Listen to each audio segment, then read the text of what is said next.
Few people in Britain know that when Prince Charles frequently visits Transylvania, he often talks up his direct bloodline with Romania's most famous anti-hero. Yup, Prince Charles and his medieval ancestor Vlad the Impaler, a sadistic prince thought to be the inspiration behind Bram Stoker's Count Dracula.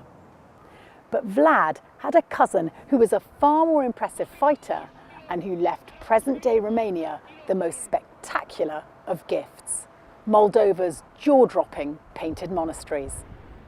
Welcome to Who is Romania and the extraordinary story of Stephen the Great.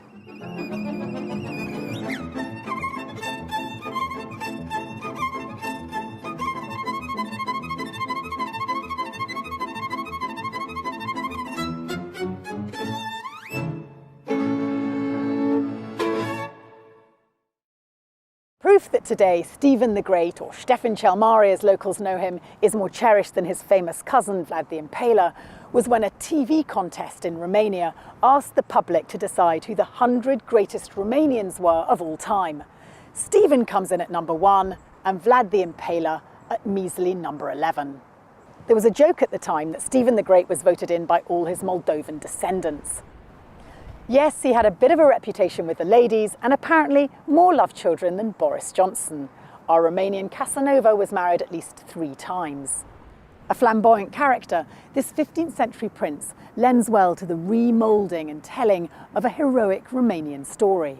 And crucially from our point of view, Stephen the Great was not just a standout individual on the battlefield, but also an amazing patron of the arts. He came to power in 1457, just after the fall of Constantinople.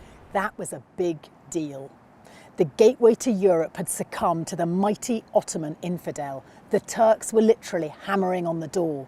It fell to individual princes like Stephen the Great to shore up Europe's Christian borders. He spent most of his 47-year reign fighting. Most famously in 1475, he crushed Sultan Mehmet II's army in the Battle of Vaslui. The victory went viral at the Vatican. Pope Sixtus IV proclaimed him as the athlete of Christ, a rare accolade for a non-Catholic. The Sultan was apoplectic with rage and came thundering north the next year, and this time he actually beat Stephen. In fact, they struck a deal in 1476. Basically, Moldova had to accept Ottoman overlordship. But even so, Stephen's gone down in history as the David who got one over the Goliath of the 15th century.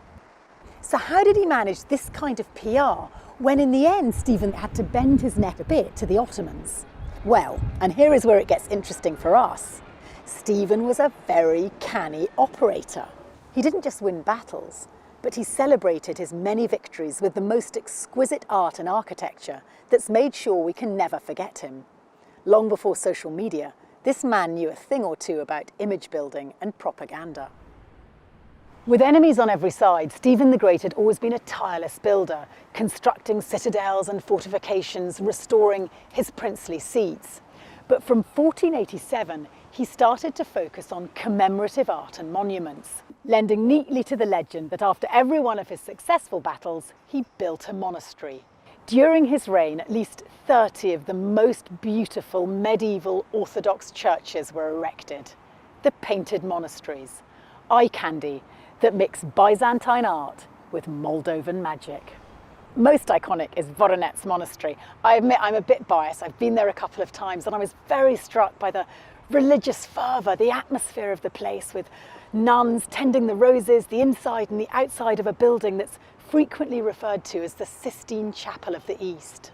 There's a stunning depiction of the Last Judgment on the southern wall, which is really eye-catching. And overall, there's a deep secret held in the frescoes of this monastery, and that's the distinct Voronezh blue colour of the murals.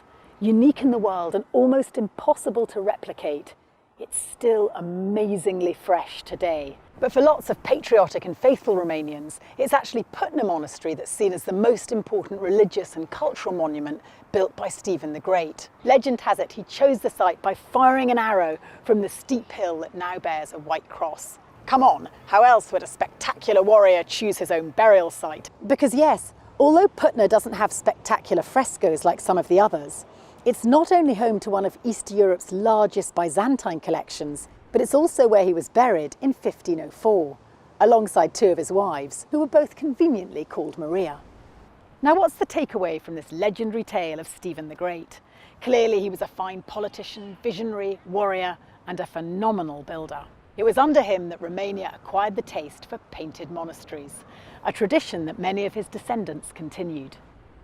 So, if you want to make friends with Romanians, don't knock Stephen the Great, but do visit his monasteries.